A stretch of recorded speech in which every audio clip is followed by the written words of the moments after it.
Hi guys, welcome back with me again in this channel. On today's video, I'm gonna show you how you can see previously installed apps on Play Store.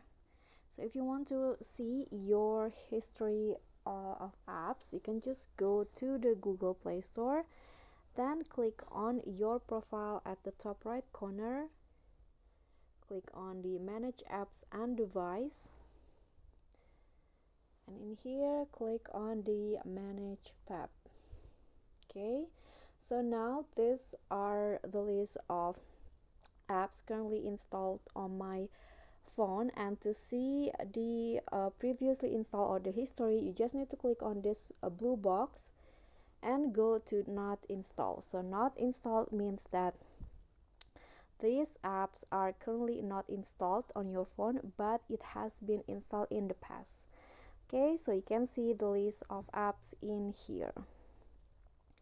Okay guys, so that's all for me. Thank you so much for watching. If you enjoyed the video, please give me a like and smash that subscribe button on there, and also remember to leave a comment and click on the thanks. Bye.